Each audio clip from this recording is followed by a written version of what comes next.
Daqui a pouquinho a Tayane fala um pouco mais a respeito sobre isso, porque agora nós vamos trazer quem estava lá naquele momento, naquela situação de muita discussão, e a gente acompanhou, a gente mostrou aqui ao vivo no Band News essa questão envolvendo os deputados que ali estavam. A deputada federal Carolina de Tônia, a quem eu agradeço profundamente, ela que é deputada federal pelo PL e que está aqui. Deputada, muito boa tarde, muito obrigado por dispor do seu tempo para conversar com a gente. Nós tivemos a oportunidade de acompanhar aqui os debates que estavam postos ali e exatamente qual foi a grande grita, por que os deputados que ali estavam queriam que essas comissões pudessem discutir e por que o presidente da casa não permitiu que isso acontecesse? Então, desde ontem, nós estávamos em Brasília ontem, hoje estou em Santa Catarina, mas o que aconteceu? O Bolsonaro esteve conosco, vocês todos acompanharam que na saída dele, ele nem participou da coletiva, a ideia é que ele estivesse do nosso lado na coletiva de imprensa ontem. Contudo, para não descumprir as cautelares do Alexandre de Moraes, ele optou por ficar na sala reservada do PL. Na saída, foi um tumulto de jornalistas que realmente pressionaram ele muito, assim, para falar e tal. Eles que provocaram a situação da qual hoje ele está sendo chamado para se manifestar em 24 horas por meio do seu advogado.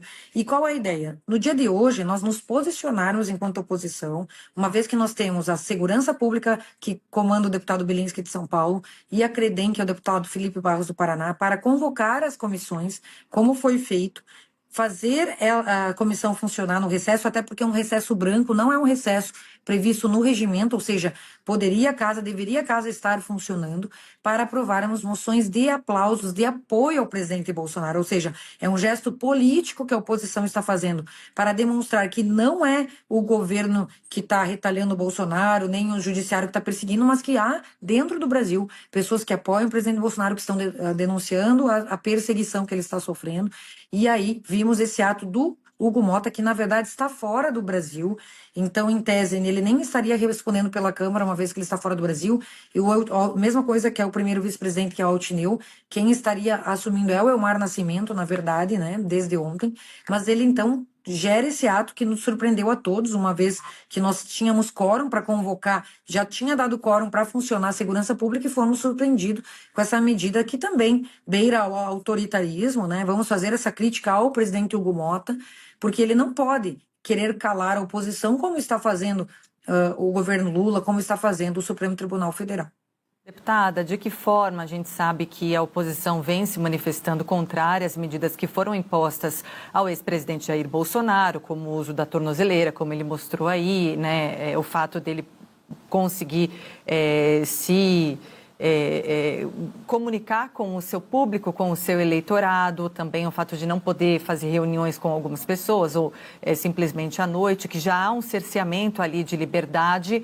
E de que forma, além dessa moção de palmas, aplausos, a oposição e o seu partido PL, que é o mesmo partido de Bolsonaro, articulam medidas dentro do Congresso contrárias a essas imposições a Bolsonaro? Sim, esse foi o objeto da nossa reunião no dia de ontem, porque realmente é absurdo você ver a violação dos direitos humanos fundamentais que o presidente está sofrendo, na qual a nuance da decisão do Alexandre de Moraes diz que ele não pode aparecer nem de maneira indireta na rede social de outras pessoas. Ou seja, se ontem nós estávamos numa reunião e tirarmos uma foto com ele, pode ser que nós mesmos sejamos censurados na nossa liberdade. Quando o Lula, a gente vê que dava até entrevistas da prisão, chegou a ter um romance, né, com a Janja, dizem que foi por meio da prisão, ele tinha visita íntima, e o Bolsonaro, sem ter sido condenado por crime, está sofrendo essa perseguição descabida, injusta, até porque me digam que crime ele cometeu. Mas, aí, com base nisso, o que a gente pode fazer de medida legislativa? Nós vamos pedir imediatamente para o presidente Hugo Mota para botarmos na pauta a questão da anistia ampla, geral e restrita, que é isso que prevê a Constituição Federal. Isso vai abranger todos os envolvidos no dia 8 de janeiro e também o presidente Bolsonaro, acreditamos, nós queremos que ele esteja também entre os anistiados. Vamos também pedir a PEC do fim do foro privilegiado para que esses processos saiam do Supremo Tribunal Federal, até porque a gente percebe que é uma perseguição pessoal do Alexandre de Moraes em face do presidente e da família do presidente, ou seja, isso sai do caráter do jurídico e pega um caráter pessoal que denigre a justiça brasileira.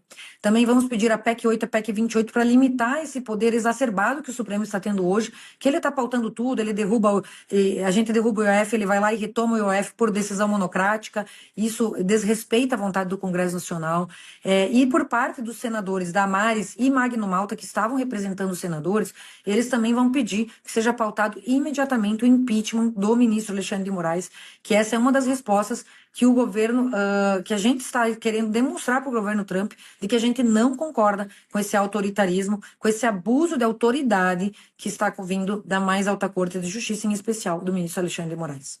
Deputada Carolina, a senhora me desculpe, agora eu só vou tirar um pouquinho desse foco, né, do ex-presidente Jair Bolsonaro, e vou para o filho dele.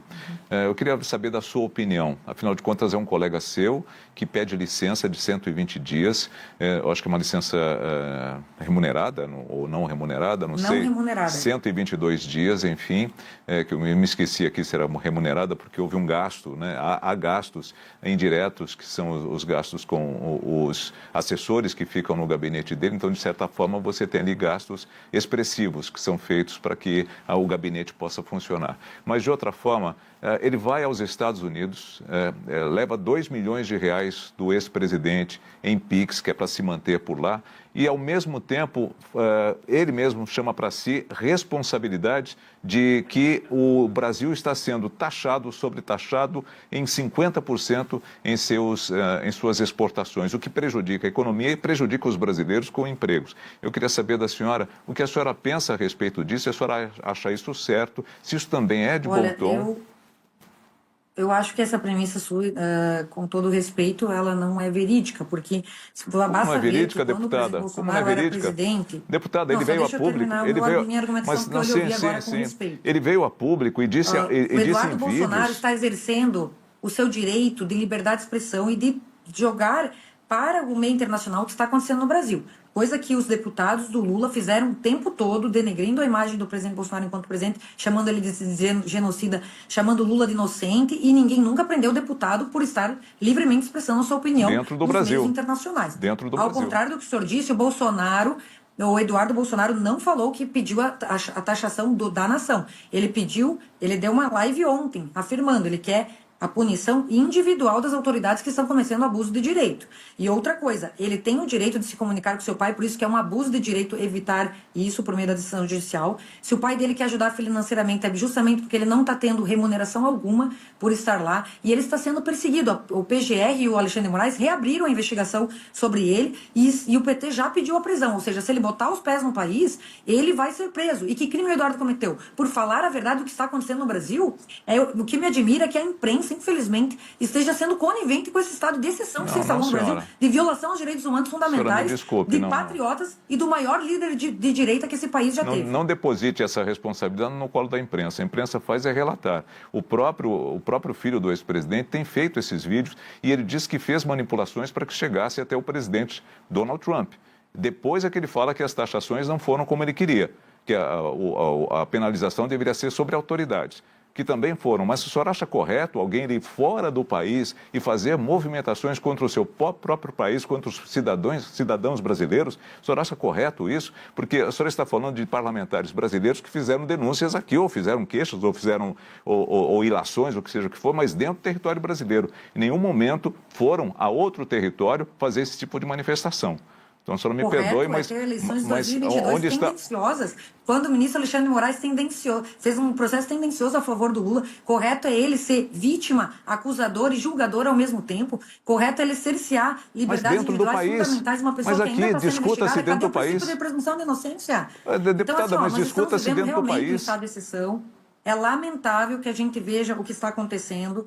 O Eduardo Bolsonaro em nenhum momento quer a taxação dos brasileiros, nenhum de nós quer. Eu sou contra a taxação. Só que o que fez o Trump? O Trump taxa os países sentam para conversar e negociam. Isso aconteceu com a China e com outros países. Por que o Lula não exerceu o papel diplomático de humildade dele para poder fazer isso? Onde um deputado licenciado está tendo mais poder de influenciar internacionalmente do que todo o corpo diplomático brasileiro. A falência vem do governo Lula, com as suas falas desastrosas no BRICS, questionando a moeda americana, dizendo que haveria que ter outra moeda, questionando ofendendo o governo americano, ele e a Janja. Então, assim, ó, a autocrítica tem que vir do governo e também do judiciário, que são os verdadeiros culpados por essa taxação. Isso nós não temos dúvida de que esteja acontecendo. E não deve recair sobre o Eduardo Bolsonaro, que nada mais faz do que falar a realidade, ele sim fazendo um papel jornalístico verdadeiro do que está acontecendo no Brasil, que infelizmente a gente vê a conivência de vários meios jornalísticos. Não estou dizendo que é o caso da Band, é claro, mas estou aqui falando que parte da mídia faz isso. E isso é lamentável de termos essa conivência. Deputada, muitíssimo obrigada pela entrevista, pela sua posição aqui, deputada pelo PL de Santa Catarina, e que gentilmente nos atendeu no meio do dia. Obrigada, deputada. Obrigada, um abraço a todos. Obrigado, deputada. Um abraço à senhora.